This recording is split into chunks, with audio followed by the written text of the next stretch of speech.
एक ऐसी जेल कि जहाँ से भागना मुश्किल नहीं नामुमकिन थी। ये जेल एक आइलैंड की 22 एकड़ की पत्थरी जमीन पर बनी थी, जहाँ से कोई कभी भाग नहीं सकता क्योंकि चारों तरफ पानी से घिरा हुआ था। ये जगह है अमेरिका के सैन फ्रांसिस्को में। और जब वहाँ से 3 कैदी गायब हुए यानी भाग गए, तब FBI भी दंग रह गया। 10 घंटे तक किसी को पता तक नहीं चला। ये कहानी है दुनिया के मोस्ट सिक्योर जेल अल्कतराज से हुए एक आइकॉनिक जेल ब्रेक की, और मिस्ट्री जो 60 साल बाद भी सॉल्व नहीं हुआ है।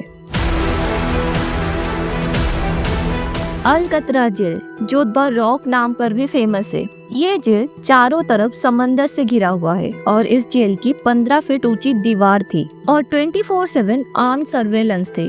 ये थी अमेरिका की सबसे टफ जेल। 1934 में इसे फेडरल प्रिजन डिक्लेयर किया गया था। कहा जाता था जो अल्कतराज गया वो कभी वापस नहीं आया। लेकिन 12 जून 1962 को ये इमेज टूट गई जब 3 प्रिजनर्स यहाँ से भाग गए। इस एस्केप प्लान के मास्टरमाइंड थे फ्रैंक मॉरिस, जो एक शार्प दिमाग वाला क्रिमिनल था। पहले भी मल्टीपल जेल से भाग चुका था। उसके साथ थे एंगलिन ब्रदर्स, जॉन एंग्लिस एंड क्लैरेंस एंग्लिस, जो बैंक रॉबर्स थे। और चौथा था एलन वेस्ट, जो बार बार जेल ब्रेक करने की कोशिश कर चुका था और जेल के स्ट्रक्चर को अच्छी तरह जानता था।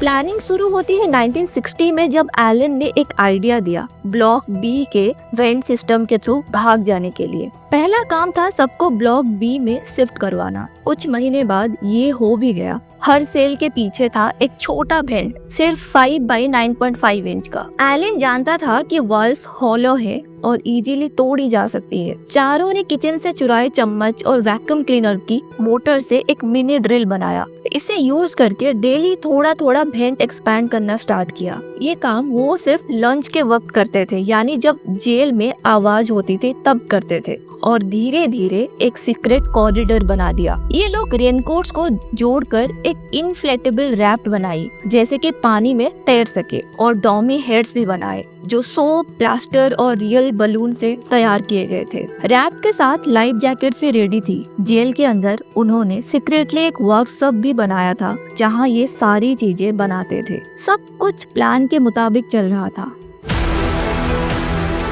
फिर आई 12 जून 1962 की रात। फ्रैंक, जॉन और क्लैरेंस ने डॉमी हेड्स अपने बेड्स पर रख दिए। वो तीनों वेंट के थ्रू क्रॉल करके कॉरिडोर से छत पर गए, दीवार को क्रॉस किया और रैफ्ट लेके ओशन में चले गए। लेकिन एलन वेस्ट, जो प्लान का ओरिजिनल मास्टरमाइंड था, वो वेंट टाइम पे नहीं तोड़ पाया और पीछे रह गया। अगली सुबह 7 बजे गार्ड्स आए और उनको लगा सब ठीक है। लेकिन जब प्रिजनर्स को जगाया गया, उनके जो डॉमी हेड्स थे वो टूटकर जमीन पर गिर गए। इसके बारे में FBI को तुरंत इन्फॉर्म किया गया। अल्कतराज जेल की छापामारी हुई, लेकिन तीनों का कोई नामो निशान नहीं मिला। इसके पीछे बहुत सारी थ्योरी जो मिस्ट्रीज है। जैसे कोस्ट गार्ड को उस दिन बाद एक वुडन पैडल मिला जो उनकी रैफ्ट का पार्ट हो सकता था। 2 रेनकोट बैग्स भी मिले जिनमें फैमिली फोटोज और पर्सनल लेटर्स थे। लेकिन ना कोई रैफ्ट मिली, ना बॉडीज, ना कोई ट्रेस।